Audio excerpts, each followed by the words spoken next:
Oh no, okay. I think I woke it up by hitting start. Okay. I know. I mean, it always is the loudest thing. That's true. That's Just, you know. Yeah. We're recording. Oh no, you're fine. I just like to make fun of his voice every chance I get because he's so loud. It is loud. I'm learning now. Yeah, we should have gotten a boom mic or something. I've gotten better. What are you talking about? So you're still on Sarah? Across the street, you're saying? I'm retired. Oh, okay. I knew Steve Bartlett, he left, a couple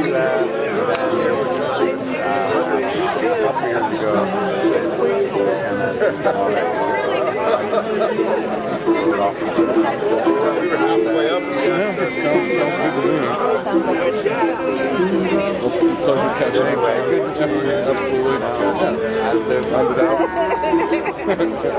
right.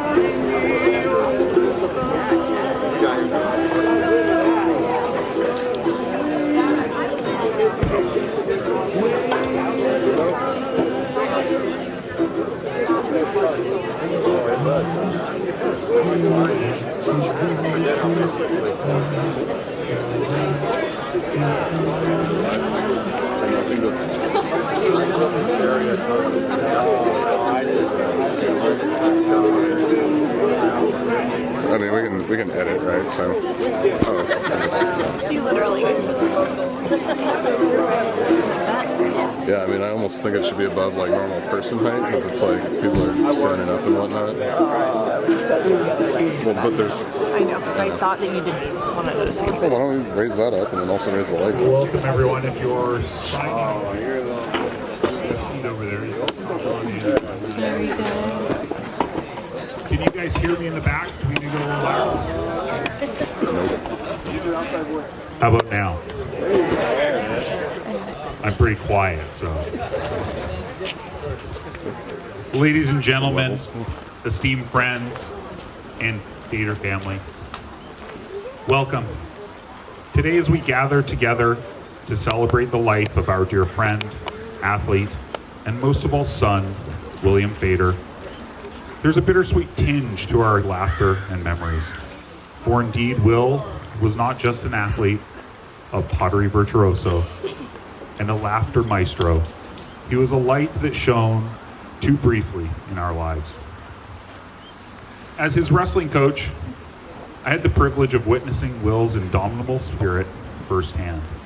The relationship between an athlete and coach in wrestling, especially as heavyweights, is unlike any other sport. In wrestling, you often find yourself training alongside your athletes, a method that, while intimidating, is designed to propel them forward. This intense training fosters a unique bond, one that is lifelong and unbreakable.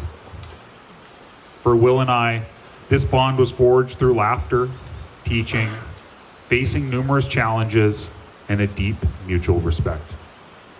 Together, we developed a capstone to his career with Will's uncanny perseverance that allowed him to battle through the CIF tournament, earning him a place in history as a CIF placer. His journey is a testament to his resilience and determination, and I am proud to have been a part of it. But what we'll miss most about Will is his infectious laughter and ability to turn even the most mundane moments into something extraordinary. He had a knack for finding joy in the simplest things, reminding us to cherish each day as if it were our last. Many of us can remember what I will refer to as the troublemaker smile. You could be infuriated at him, and no matter if he was right or wrong, what would begin as the slightest essence of a smile would soon grow into that Fader grin, followed by that infectious laughter. And yet, despite the laughter and the joy, there's an undeniable sadness in knowing that Will was taken from us far too soon. It is a reminder that life is precious and fragile, and that what we must hold on to each moment and memory with all the strength we can muster. To Will Fader, wrestler, potter, laughter champion, and friend, your spirit continues to shine bright in our hearts, guiding us through the darkness and reminding us constantly to live life to the fullest. Let us laugh a little louder, love a little deeper, and cherish each other a little more fiercely in his honor. At this time, I would like to invite Will's father, Rob, forward to present to us the eulogy.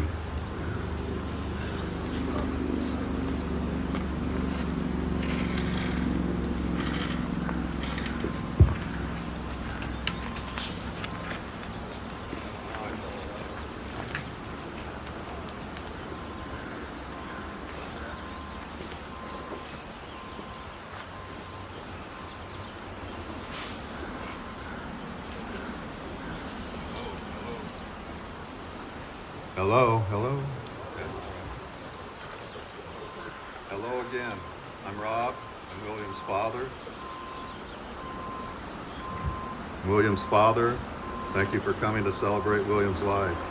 He was truly one of a kind. Myself, Tammy, Emma, and the extended family welcome you. There are people here today from West Home Daycare and Texas and everywhere in between. It's pretty amazing the impact and love that William had for his friends and humanity at large. He was always kind, generous, hardworking, and willing to give a helping hand. As a young kid, he went to the Goleta Boys and Girls Club where he met and became friends with lots of kids. Many are here today. He enjoyed playing sports in the computer lab, where he and his buddies would play video games. I would have to pry him out of there at the end of the day. While he was at El Camino, he was on the flag football team, the basketball and track teams, but the thing I remember most was him being part of the Polynesian Club, performing the haka dance at UCSB's Campbell Hall as part of the UCSB's Polynesian Club show. He did that in 5th and 6th grade. The first year after the performance, all the other kids had come out from behind the backstage, but William was stuck back there. We didn't know where he was. And to come to find out, he couldn't find his shorts. He was a size 34, so I'm just thinking probably some college kid got him. But Tammy went back there, they threw his sarong back on, and he wore that home. Oh, the other thing was, he was just standing there in his SpongeBob SquarePants underwear.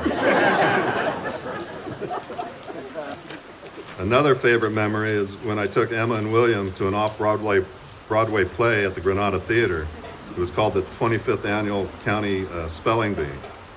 I looked the play up, and as I was writing this, and I didn't know at the time, but it was PG-13, and he was like 8 or 9. And the play takes 4 volunteers from the crowd. And so we had dinner at Little Saigon, and we were walking in the Granada, and this lady's asking, anybody want to be a volunteer? Anybody want to be a volunteer? And me and Emma are like, no. William's all, yeah, I'll be a volunteer. And so there was like 20 people they were choosing from. And I mean, he's 8 or 9, then the next kid was probably in high school, and then there was like 20, 30, and 40-year-olds. And there was actually one kid, he was a high school kid. It was raining that night. He had a trench coat on. He was all pretty well coiffed up. And, he goes, oh, I'm in the drama club, he's telling me, in high school and all that. I'm like, well, that's fine, And anyway, they come out, and we're in the foyer of the Granada, and they pick 4 people. And so they pick like a 40-year-old lady, and they pick a 30-year-old dude, and then like a 25-year-old girl, and then they pick William. So, and you start in the crowd, and then they call you up on stage. And anyway, he was part of the play for probably 3/4 of it. And I'm wondering, why did I have to pay it for his ticket? But they're asking, it's a spelling bee, so they're giving the people words to spell. And the older volunteers, they miss a word, and they had a janitor, security guy that would, when they missed the word, they'd escort them off stage. And they'd give him a juice box and sing a little jingle, and then the guy would ask for a hug, and like they all hugged him and stuff, and got off stage. And finally, when William's turn was time to get off stage, you know, he gave him a juice box and everything, and a little jingle, and he asked William for a hug, and William said, no. I mean, there's 1,000 people in the Granada. So,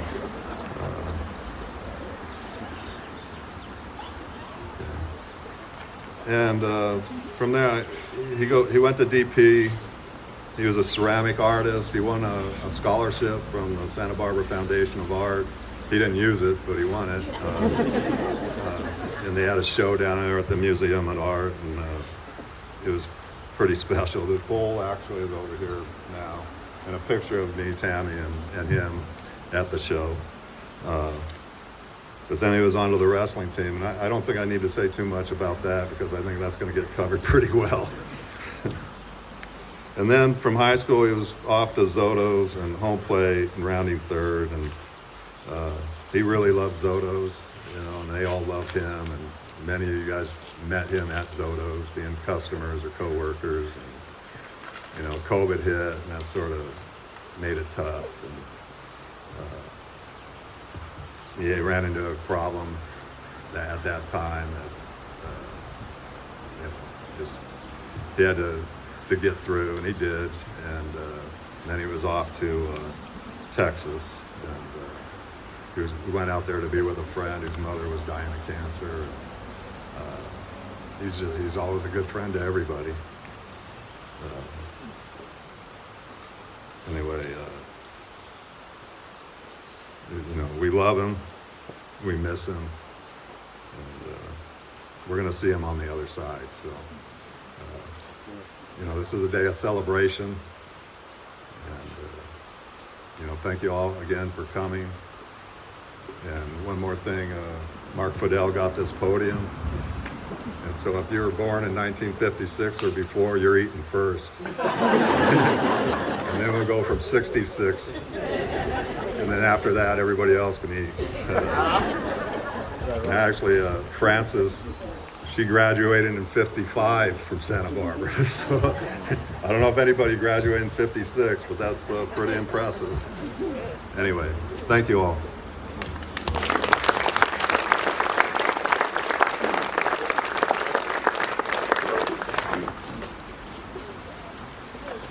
Thank you, Rob, for that moving eulogy.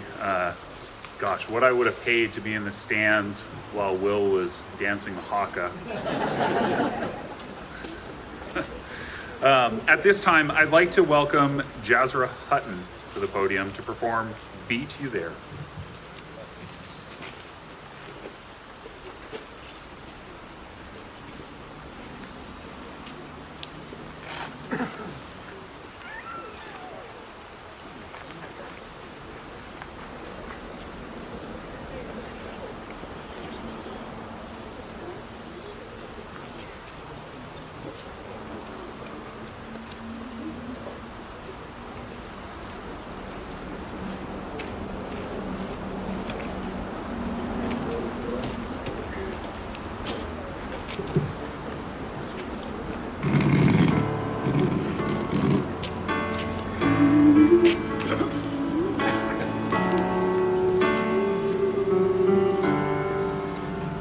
I don't know why God always takes the good ones first.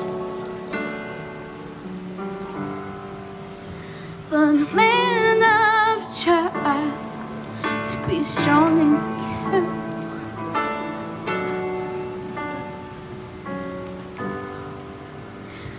And I wish that, can I try it one more time?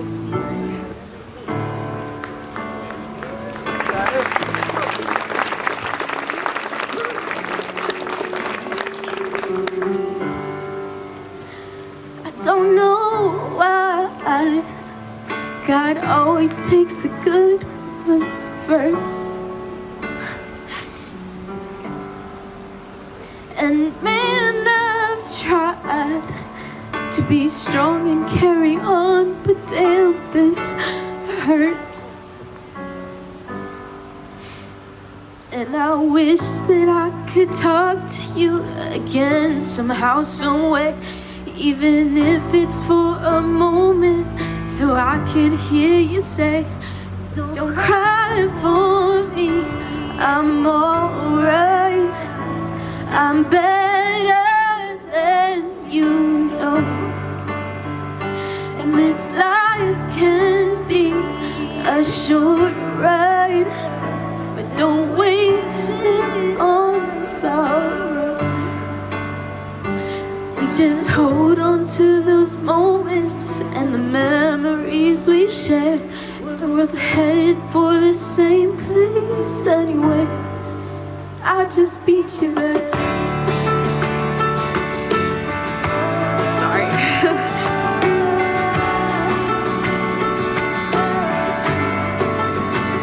I know they say just give a little time, it'll be okay.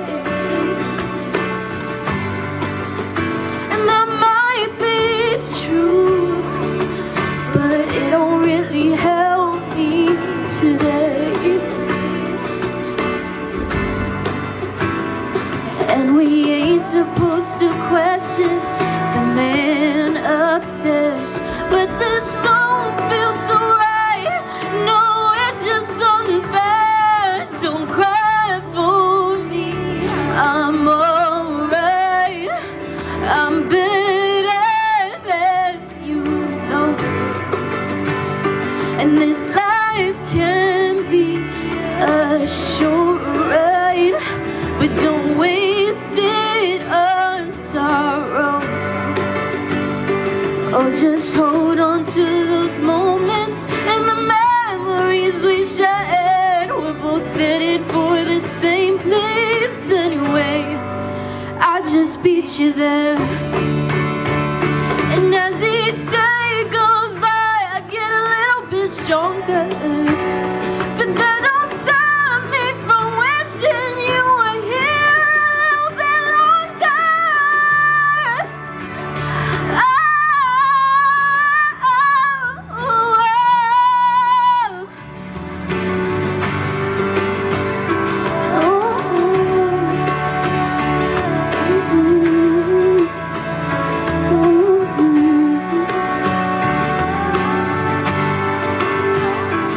So I'm gonna smile when I think of you, like you know you want me to. And I know you're watching over me and everything I do. All the things I never got to say, I'll send with this prayer. Look up, wipe my tears and raise my beard, and I'll see you there. Oh, I'll see you there. Oh, I'll see you there. Ooh.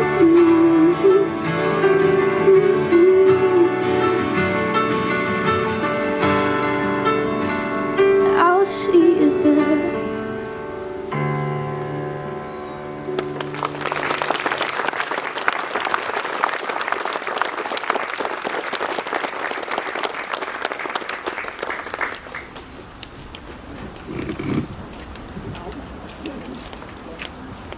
Jazra, that was beyond fitting for today's celebration. Thank you for blessing us with your talent in memory of Will. At this time, I'd like to welcome the mentor, guiding light, and voice of reason to many people in our community, Mark Vidal.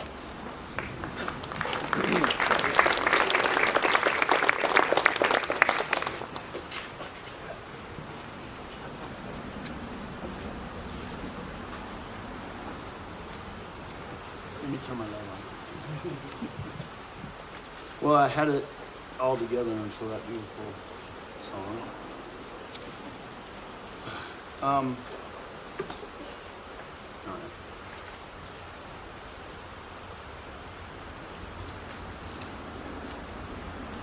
Now, you would never know it, but about 10 years ago, Coach Tyler Mears was a big, strong, and fit guy. And every day, Will Fader would walk into the wrestling room practice and survey, and he'd ask, "Is Coach Mears coming today?" Seemingly relieved on the days Tyler would get hung up at work and not be able to make it. My name is Mark Fidel, and it is my honor to stand in front of you all today as a member of the DP Wrestling family to be able to address this beautiful crowd. I was speaking with Papa Fader a couple of weeks ago, and he told me how much Coach Jim Valvano's speech at the 1993 ESPY Awards meant to him. Jimmy V said, "To me, there are 3 things we should try to do each day. Number 1 is to laugh. We should laugh every day. Number 2, you should spend some time in thought. And number 3 is you should have your emotions moved to tears. It could be happiness or joy. If you do that, that's a heck of a day." Well, Rob, in a few hours, most of us will consider this celebration of Will one heck of a day.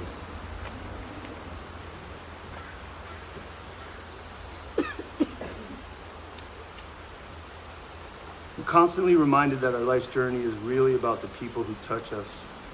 And along with all of you here today, William Charles Fader, aka the Vanilla Gorilla, has made an indelible mark on my journey. Will had a gift of being able to bring people together. Young and old were drawn to him. His kind, gentle nature made it impossible not to love him. When I'd be planning for our family schedule for the week, I'd ask my youngest son, Luke, if he wanted to tag along to an all-day wrestling event, and his first question was is Fader wrestling? And although my son Luke has 2 big brothers, he always considered Will his biggest brother. He'd spend the entire day in the stands with Will, climbing all over him, sharing his food. He was a heavyweight, he always had food, and playing video games. And our family will never forget the generosity and patience Will displayed over and over with one of his biggest fans. I asked Will if he's okay with this arrangement one day, as he was there to wrestle, and in typical Will fashion, he replied with his famous "Foch," which is Fader speak for sure. Now, if you spent some time with Will, you knew all about his wicked, dry sense of humor. And one hilarious example comes to mind. It's true. When we travel, when necessary, I'd make room assignments based on a variety of factors.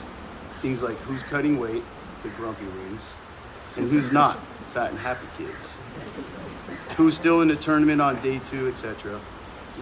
And wrestlers are assigned 4 to a room, 2 per bed. On the occasional road trip where rooms didn't have to be assigned and the athletes could form their own groups, Will, our 285-pounder, would always choose Ryan, our 106-pounder. I'll give you all a minute to do the math. And after Ryan, it was Cade, and after Cade, it was Sean, 106-pounders. So one day I asked Will why he always bunked with Ryan, and without hesitation and expressionless, he says, he takes up the least space. And then he follows that up with, and it is true, coach, size matters. It's a Faderism. It was like he was waiting for me to set up his punchline. The Fader family was always involved with DP Wrestling, attending every event, quietly supporting their son. I know Big Rob was a hooper, yet he sat in the stands and watched his son excel on the mat. The Fader household even played a big role with our teams. We had a tradition of bleaching our hair for the end of the season showdown with Ventura in the postseason. Will always had the best hair, both cut and color. While some of our kids would walk in with burnt scalps from leaving the solution on too long, orange hair, and dry stringy messes, Will would stroll in with platinum perfect. See, his mom and sister were pros, and it wasn't long before that the team caught on and would make the trek to Casa de Fader for all their annual bleaching of champions. When Will was a sophomore, he became a Channel League champ by picking off the son. And I didn't know this was going to be.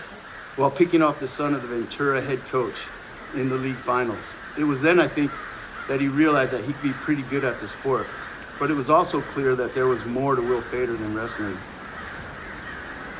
He and I had a seminal moment during his senior season. He was getting pushed hard in the room by another up-and-coming heavyweight.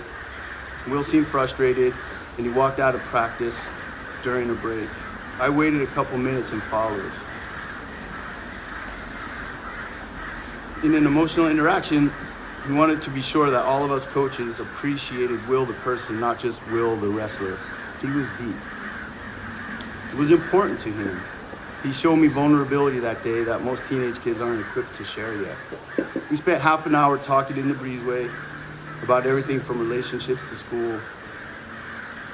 And it was then when I learned what an incredible artist he was, ceramics in particular, clay. He shared how much joy throwing pots gave him and how therapeutic the process was. Turns out he was so good, as Rob alluded to, he won multiple awards and scholarships for his talent. At the end of our discussion, he thanked me for always making him feel like part of the DP wrestling family and not solely valuing him based on wins and losses. I went outside to console Will, yet in his own unassuming way, he helped me see my purpose. Powerful.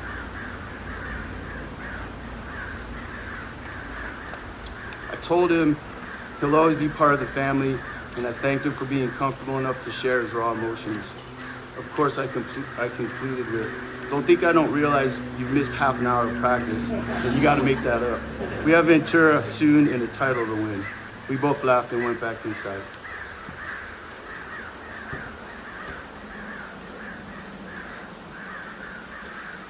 Maya Angelou wrote, when somebody shows you who they are, believe them.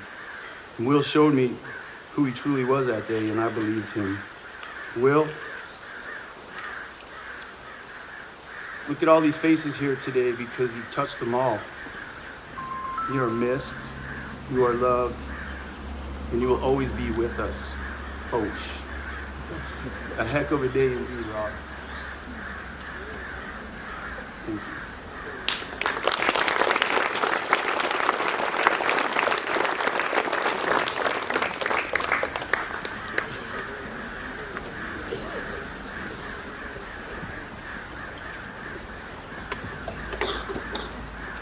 Well, Mark, you almost brought me into tears again today.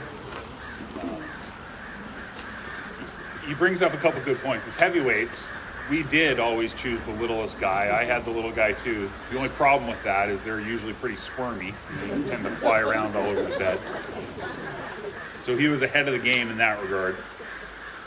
One memory as a coach I had, I'm running around looking, where's Will? Why isn't he warming up? What's he doing? And Mark talked about how he always brought people together.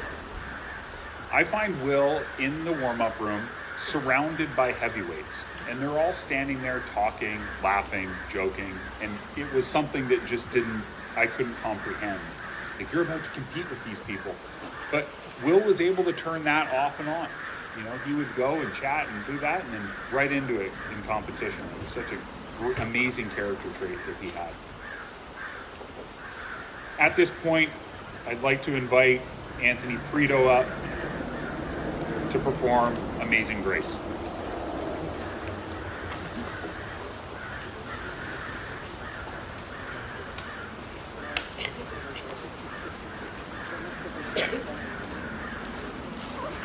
Thank you guys for all making the time and to honor William, to honor the Fader family, and my prayers will never cease. For you, Rob, for your wife, for your daughter, and know that the Creator is carrying you from here on out. Know that, okay? Know that this one dude will be praying for you every day. Know that.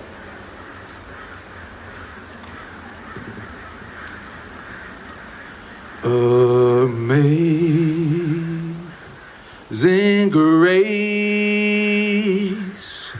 how sweet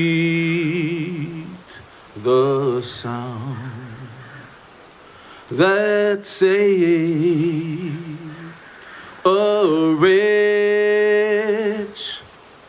like me was blind, but now I see. 'Twas grace that taught my heart to fear, and grace my fears relieved. How precious did that grace appear the hour I first believed, when we've been there 10,000 years, bright shining as the sun. We know less days to sing my God's praise than when we first begun. And it was amazing grace, how sweet the sound that saved and set him free.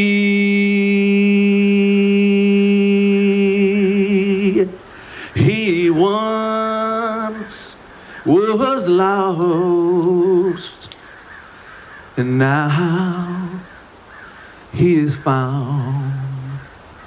Was blind, but now he sees.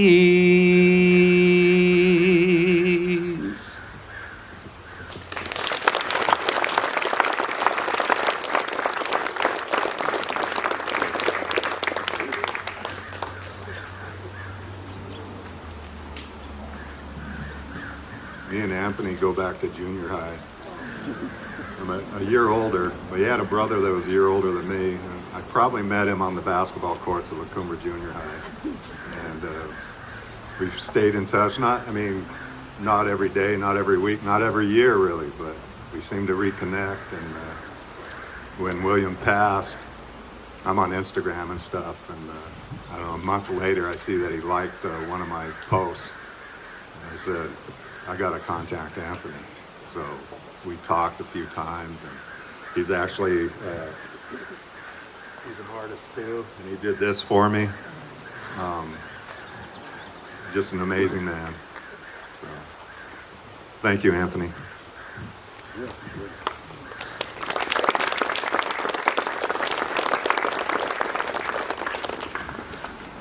Now to lead us in prayer, Dan Williams. Please join us at the podium.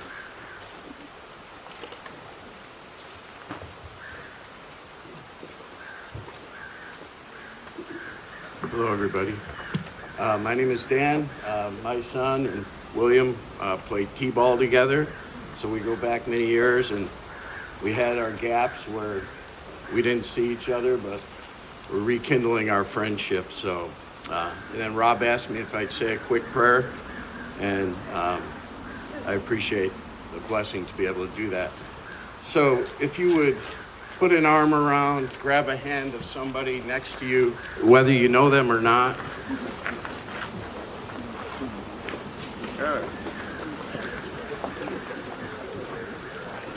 If you had a mind to stretch a hand out towards the family, and just bow your head. Lord, we lift the Fader family up to you now. We would just ask that you would be with them, that they would feel your presence. Lord, your word says that you are the Prince of Peace. And the family sure could use some peace right now in their mind, body, and spirit. So will you bless them? Will you keep them? Will you let them know that you're real? And as far as friends and family that are here, even beyond this day, that we reach out, we remember them, contact them, and this unfortunate chain of events will bond us all together, everybody here, for the rest of our lives. So Lord, we just we lift them up, ask a special blessing on this day. Just bless this time together, and bless the celebration of William's life. And we just thank you and praise you for that. Bless the hands that prepared this food today. Bless this food to nourish our bodies. We thank you, we praise you, in Jesus' name. And all God's people said, amen. Thank you.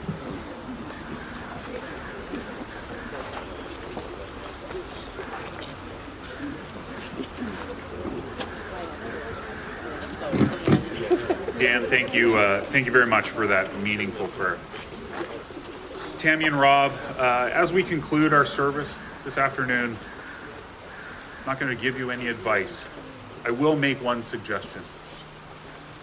Look around you today and see the amount of love and support that surrounds you during this tragic time. We're here for you today and every day to offer you our support.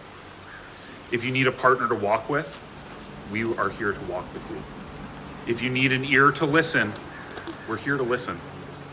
If you need a shoulder to shed a tear upon, we're here with an open shoulder. And if you're in need of a warm embrace, we are here to offer that as well. We, as a community, are here to support you in any way necessary. At this time, we invite all of you to our potluck lunch with barbecue provided by the Boys and Girls Club and numerous other dishes provided by others. Thank you.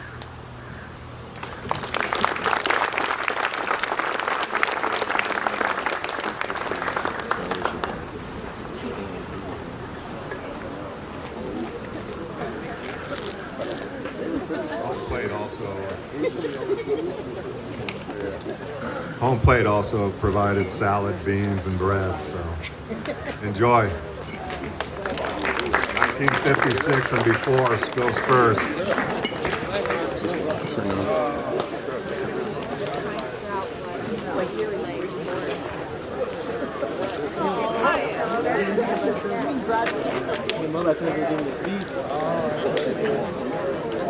Basically a cinematographer.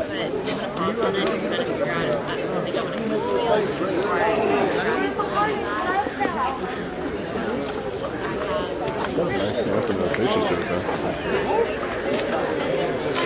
He's a town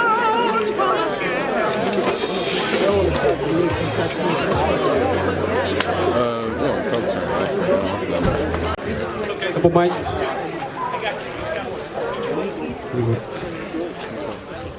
Hello. I was one of the coaches for Anaconda Wrestling. I got 5 kids here for the program. The first day that we called the Vader. Did you guys hear me? The first day of his practice, he came into practice, and I coached the team. It was kindergarten through high school. And so you go on the wall by weight, line them up. His first day, signed them up. And then partners, okay, shake hands, we're going takedowns. And so he's getting worked. And they go back on the wall, and I look over there, he's teary-eyed, brand new kid. I don't want to lose a new kid. I'm looking like, this kid's soft. And I'm like, wow, okay. Switch partners, okay, back on the mat, shake hands, take down, comes back up, teary-eyed, almost crying. So I go back on the wall. I'm like, all these kids are all like, not short. He was already like in my eyes. I go, how old are you? The kids are 13. How old are you? 14. We go to Vader. How old are you? He's like 9. I'm like, oh my God. So sorry. So I'm like, we had to huddle up with we had high school kids that were also coaches. So I brought the coaches in. I'm like, guys, how old's that kid over there? They're like, 13, 14, 9. Well, he cannot wrestle with his kid, his age group. So whenever we go live, you got to wrestle with him. You got to wrestle with a high school kid, one of the lightweights, and you got to like give him some resistance and let him win some, work him a little bit. But he's gonna get it. He couldn't go against a 9-year-old because the 9-year-olds were like 60 pounds. And he was like 120. But anyways, that's my story. I used to travel with them. I was a driver for the team. My son Jaden, back over here. They're really close. My daughter's really close to him. And that's it. That's my story. We'll pass this around. That way you don't have to come up. Make you more comfortable sharing. Anybody else? So I had the privilege of coaching Will starting way back in the early Anaconda days. My name's Anthony Califano, and I was the head wrestling coach at Los Pueblos for about 22 years. So I did bring a prop with me. Just a few stories, not in any special order, but I was driving up here and I was on the 210, and I started to think about all the road trips that we would take down towards LA. And when you're driving these vans and these kids are wrestling for 2 days, you think they're tired on the way home. So there was this thing called the van brawl, where the kids would break probably more of a sweat than they did during their wrestling matches. And basically what would happen is they would just start beating each other up in the back seats of the van. So the vans would get so steamed that it was actually difficult to drive and difficult to see. And I'd look in the rearview mirror, and then I'd see that little smile. Will, knock it off. Okay, coach. So I remember Will when he was in junior high school, and maybe he was in 8th grade, and he used to come out, and his sister would bring him out to the football games, I think. And I remember seeing him, and he had already been part of the Anacondas, and I'd say, Will, you're my heavyweight for the next 4 years. Okay, coach. How did I know that? Well, I met his dad, and I looked at his feet. I knew that Will was going to be my guy at heavyweight while he was in high school. So I have one more story, and I want to fill a couple blanks in. So Tyler referenced heavyweights standing around together in the warm-up area. Guess what the topic was? Anybody want to take a guess? They're talking about food. So the heavyweights are talking about food. So I wanted to fill that blank in for you guys. But then I also wanted to share one more story that I think really speaks to the character of Will Fader. He'd been around the program forever. He's a senior. Mark referenced this a little bit, but I want to fill in the blank on this. So Will Fader gets beat out his senior year, right before the league tournament. So he's not going to league his senior year in high school. And it was very, very difficult. He was very, very mad. He's a very competitive kid. He was our gentle giant, but he get fired up too. And so he was extremely competitive, and he got beat out. It was very difficult. He was mad at himself. I'm sure he was mad at me. But he took it very well. I never heard him complain, not once. So a little twist of fate. The kid that had beat him out for varsity got hurt at the league tournament. So that next Monday, I saw Will at school, and I said, hey, Will, we need to talk. You have an opportunity. You get a second chance at this. And of course, what did he say? Okay, coach, let's do it. And taking Will down to CIF that year, first of all, he deserved it. And I was so happy for him that he got that opportunity to go to CIF and represent our team. And it really was one of our best teams, and he was the anchor of that. He was the anchor of that team. Personality, off the mat and on the mat. He was a leader. And he was a quiet leader at times, but he was a leader on that team. It was a different Will Fader that weekend at CIF, and he battled for some tough wins and took a couple tough losses. And at the end of the day, he got to get on that podium at CIF and help us get to the finals and take a second place trophy home and get on that podium at CIF. And I was so happy and I was so proud for Will in that experience. So thank you guys. Will Fader, we will miss you. We love you. Thank you. You can stay there. So we're going to pass this around and put this as close to your mouth as possible so we can pick up. Okay, hi everybody. My name is Becky, and I have a Guido Boys and Girls Club story for you about where I worked for about 9 years. And but my fondest memory of William was when he was the assistant basketball coach for my youngest son, Tim's basketball team. William was in high school then, and Tim and the others were finishing 6th grade, I believe.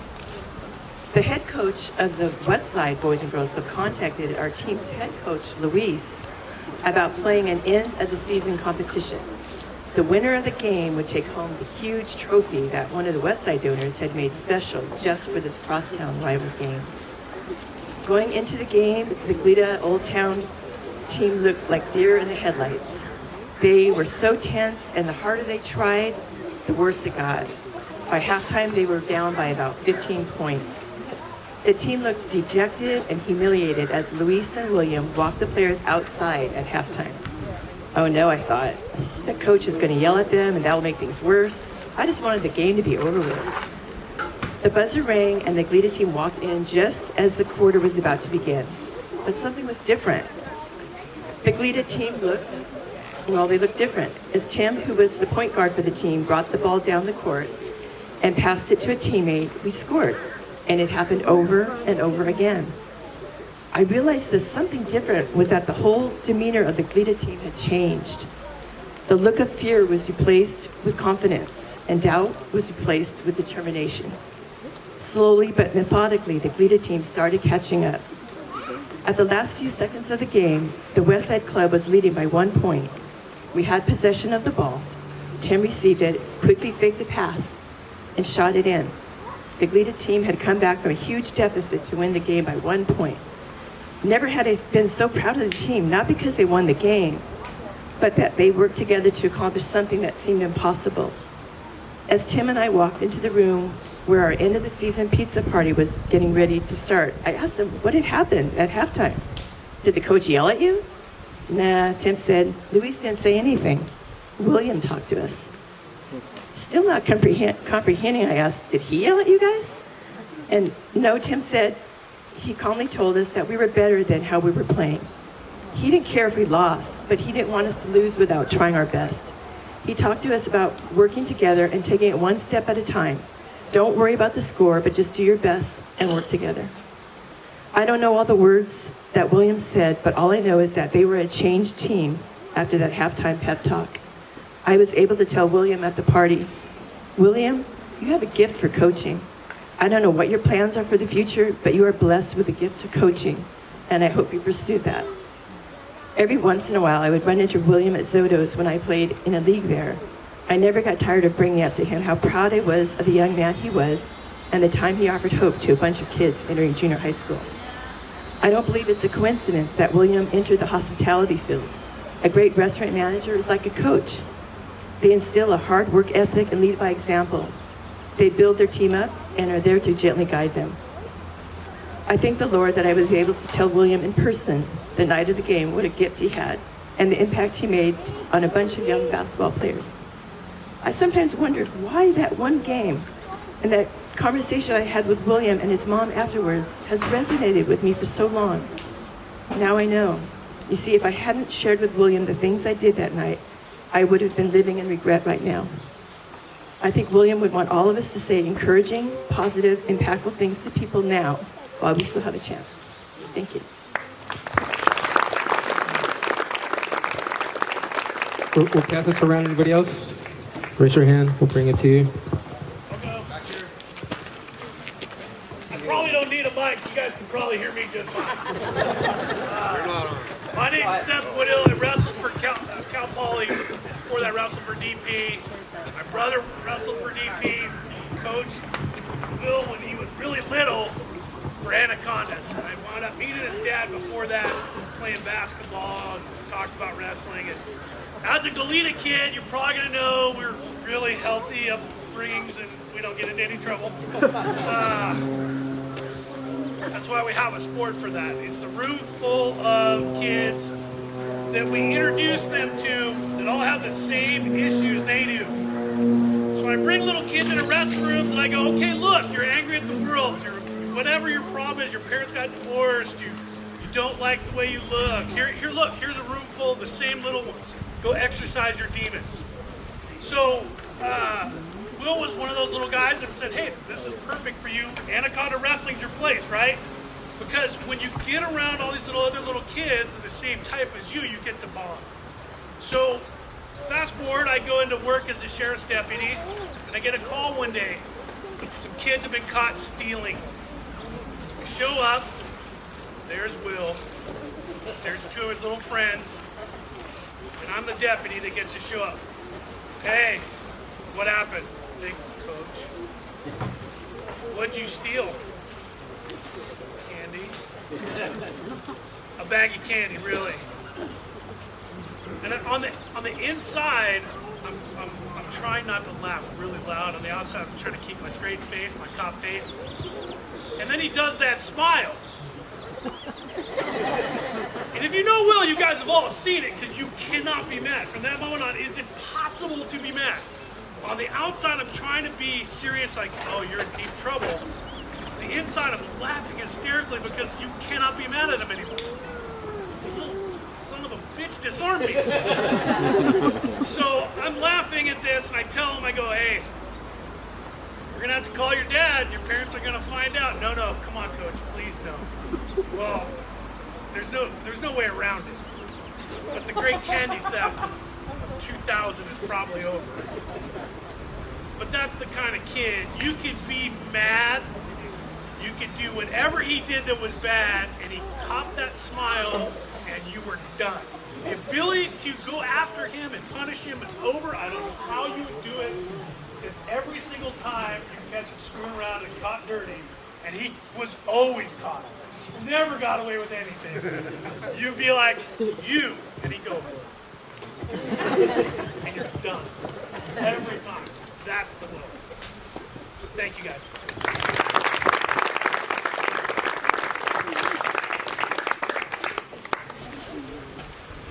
Hi, I'm Mike Dzerzky. I'm representing the Dzerzky family. Our family has known Will since kindergarten, where he and my daughter, Michelle, were in school together. The two of them played boys and girls club basketball, Little League baseball, and did other things growing up.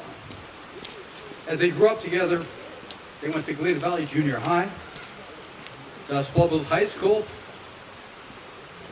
In high school, Will wrestled, of course, as we've all heard, with Paul, which was Michelle's boyfriend and now husband.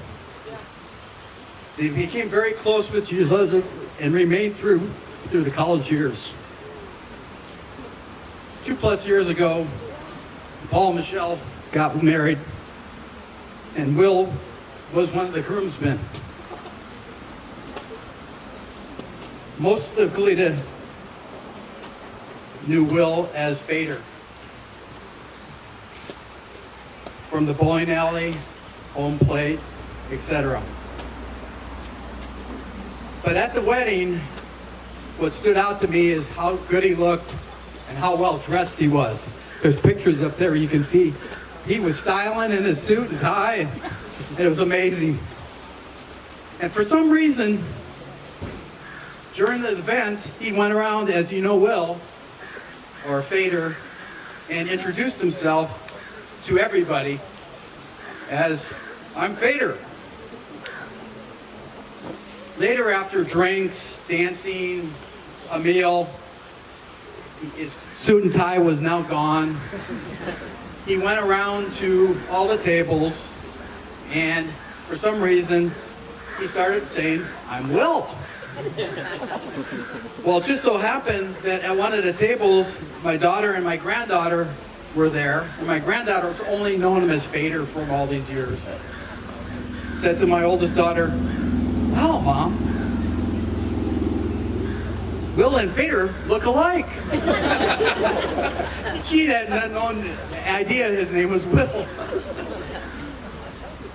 Fader, with a personality larger than his former heavyweight wrestling stature, you will be missed.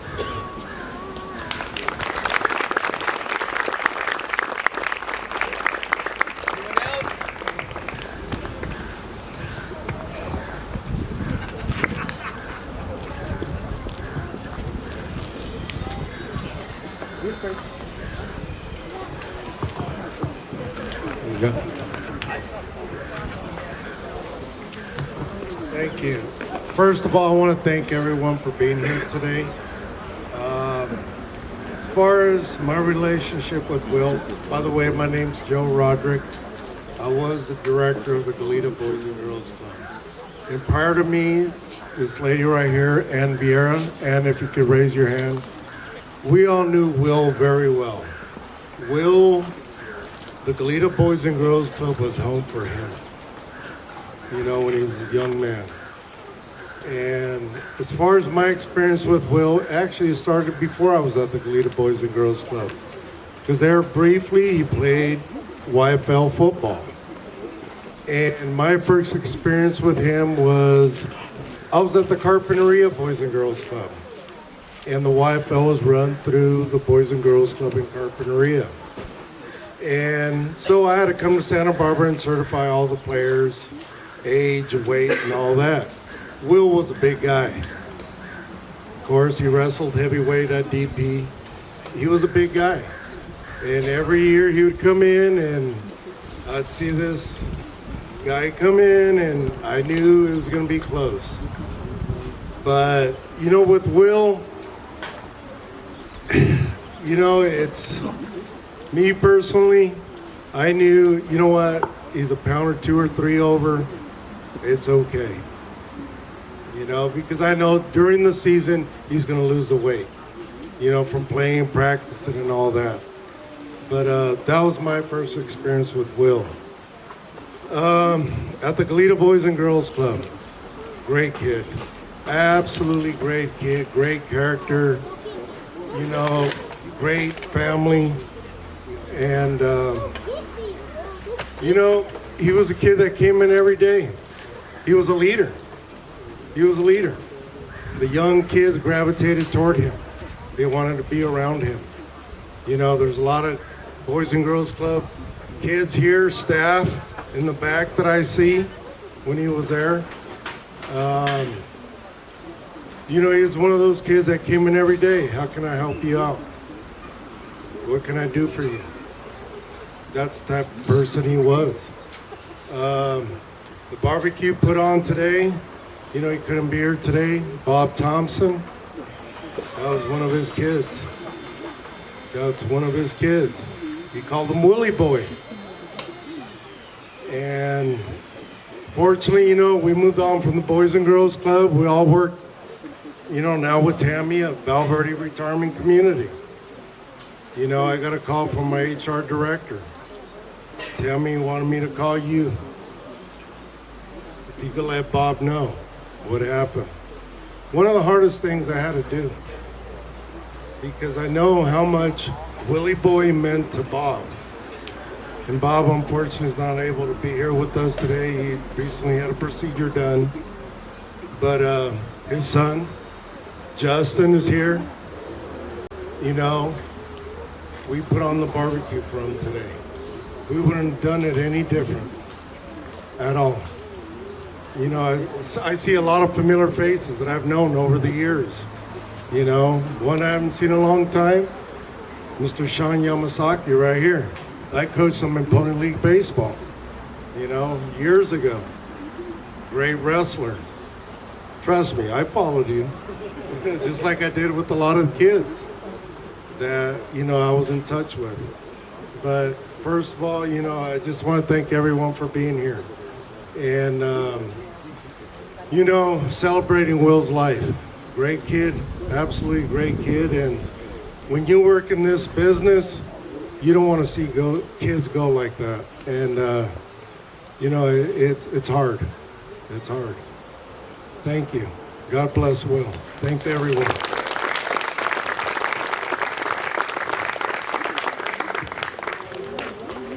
I'm Rick Tico. Go back to Harding School with Rob.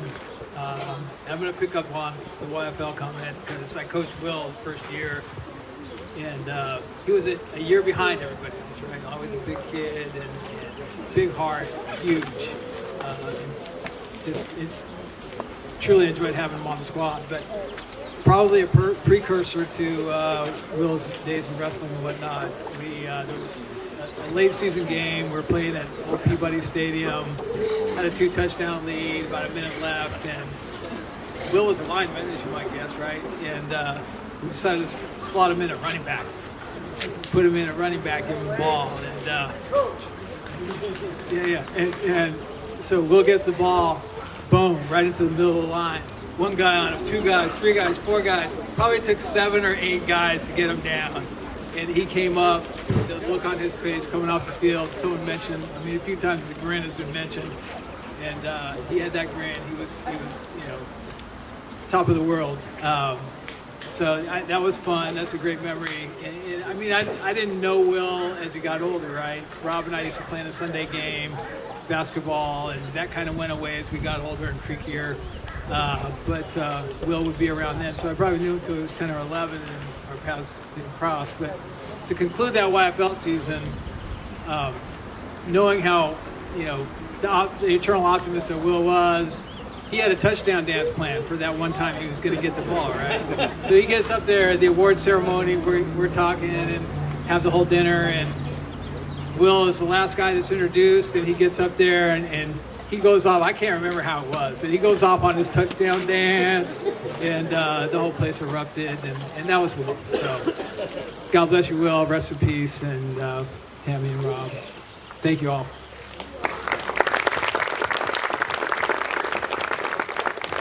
So I'll say some. So mine is more about Polynesian dancing. We're the ones that introduced Will to the haka and other Polynesian dances. But the thing about William is we think big, right? Size, but also the heart and his fearlessness. Second grade is when we introduced the Polynesian dance in my family. We perform. And there's this big kid willing to learn something new. He was always willing to learn something new. And, right, we keep saying he's big. For these dances, they had to wear pareos, so no shirt, and he didn't care. UCSB, Cabell Hall, big stage, hundreds of people, and there they are performing in front of hundreds of people. But anyways, that's my little thing about him. It's not all sports. He did a lot of different things. Anybody else?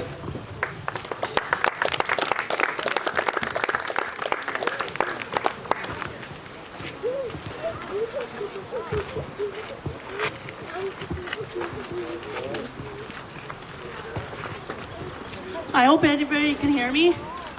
So my family has always owned Woody's and Timber, but my favorite memory of Will was one time. He was working at Home Point for years. But one time he had called me in the middle of the night, like when I had gotten off of work, and I was like, oh, I'm gonna order a DoorDash, whatever. I get a phone call, and Will's like, hi, Crystal, I'm sorry, but I think you should pick up your DoorDash order. I don't think I'm gonna pick it up. But my other favorite was, so sodas had closed and sold to a corporation, and he's like, one day he comes across me, like, they sold to a corporation. You being a small business owner, I love you more now. So I left there and I was like, I loved when I grew up as a kid who was raised in a restaurant. I was really proud of Will because he was an incredible individual. I wish he was here longer because he was such an amazing person. Thank you very much.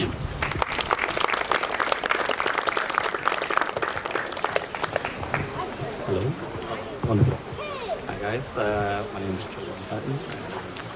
Close family friend, not family, to the Faders here. We're right around the corner from Will, Old Town Goleta there. Louder? All right, there we go. All right, people, outside voice. Anyways, we all know Will has a special way of connecting with people. Super social, super happy, super outgoing, and just a joy if you have been around. So I'm gonna set the stage here. Flashback to maybe June 2008. Sunny, hot summer day. My brothers and I, and Will, biking back after swimming at the pool by our friend's house out by Dos Pueblos. And for some reason, we're biking along Cathedral Oaks out there by the lemon trees. A call gets put in and some cops pull us over. Me being the oldest, 14 at the time, completely shocked. all of us are shocked. Not Will. He's just relaxing, you know, like another day at the office. I don't know. And we're just, cops pulls over. Who's in charge here? Me, sir, I think. You know, wow, what happened? What call came in? Why are you guys pulling us over? We're just riding our bikes after swimming all day, you know? So nervous. And then they say, with a straight face, we heard a big white kid was getting bullied by a few kids. And we're just, what? Absolute, you know, Will just looks at him as usual, nonchalantly as he could say, excuse me, officer, but these are my brothers from another mother.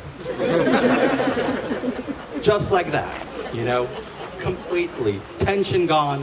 The cops almost could, you know, they kept their straight face, but they could barely keep it together because that just came so far out of nowhere.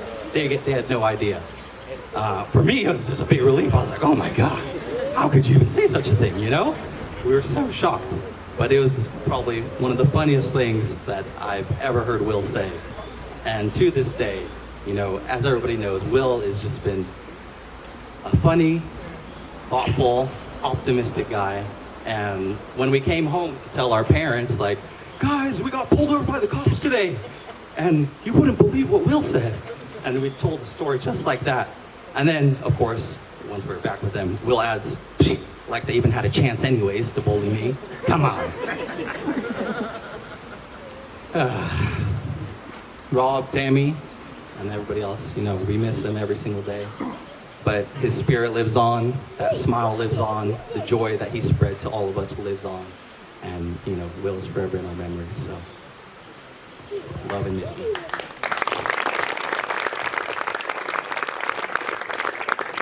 Got plenty of battery.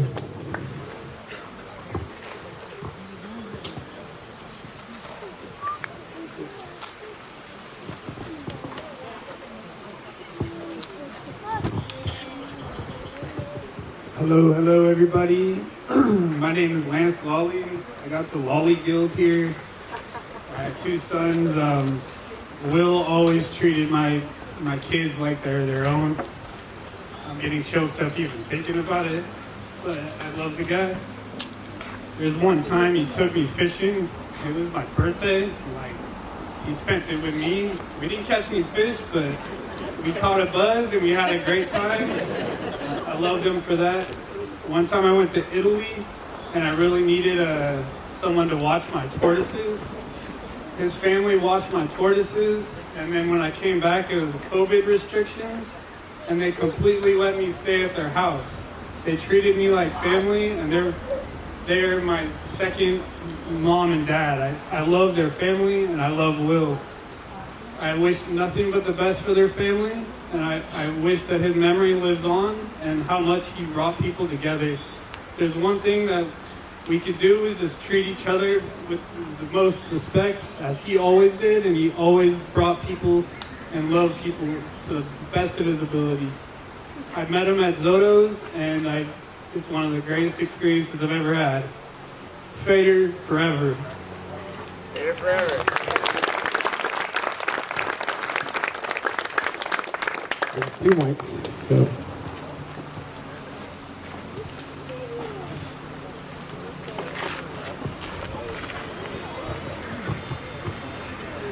I know Will through home plate, and he's one of those people that you don't meet often in life, but when you do meet them, you instantly like at home plate. I think he made an impact on every single customer he served, and was probably the reason a lot of people went back for more Will.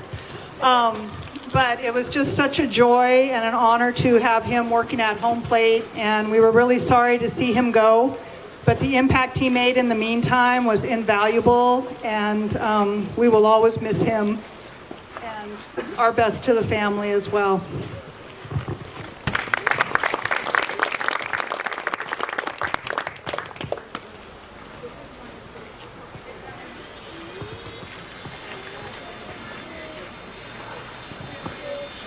So, Fader and I met when we were like 8 or 9 years old, and we wrestled for, pretty much our whole lives up until high school together. I ended up keeping playing soccer. That was a whole different decision. Ryan never lets me forget about it. But meet back up in high school. Friends till, all the way through senior year. Junior year, he ends up getting me to wrestle again. So we're even closer now. We reconnect with Ryan, reconnect with Coach Vidal. They're, finally, I feel like they had some long-term plan to get me back in the room, and it finally paid off. But long story short, senior year, I decide to go to my first high school party. And like all freshly 18-year-old high schoolers, I think, I could drink more than a few beers.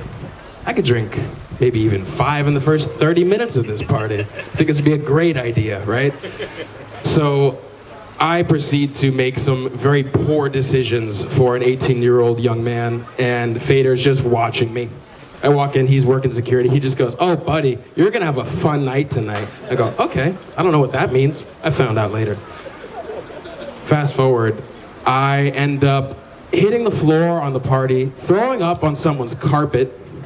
I then flash forward to being over someone's fence like this, throwing up. And Fader, the whole time, I don't have a lot of memories from this night, but he's in every memory, just holding me up. He takes me out of the party, fall face forward onto some grass.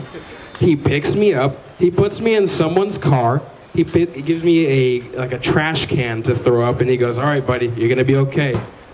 I come back to, I'm at his front door in Goleta, and he goes, "Just hold on, buddy. We're gonna be all right." Okay, all right, I'm sure. I wake up on his front door. He goes, "Morning, sunshine. How are you?" And I'm just terrified. I'm like, "Oh my God, what's gonna happen? Someone's gonna find out." And Tammy goes, "Morning, Jaden. How are you?" He goes, "You guys should get in the hot tub and relax." Makes us breakfast. I have a picture of this of this moment of him and I in the hot tub, just recovering. He's just classic Fader. Just, "Oh, that was funny." The whole point is that Fader was someone that you could count on to be there for you, no matter what was going on. I don't think, outside of some jokes here, I don't think I ever heard him say anything derogatory or negative or intentionally malicious about anyone. And I don't think anyone can recall a single memory where he was ever rude or impolite. And that is the kind of person that he was all the time in every single moment. And I think that is the type of person that he would want all of us to be and to continue to strive to be going forward. And I always thought it was really funny when he made his Instagram "In Fader We Trust," because that is exactly what we can and should do, is in Fader we should trust.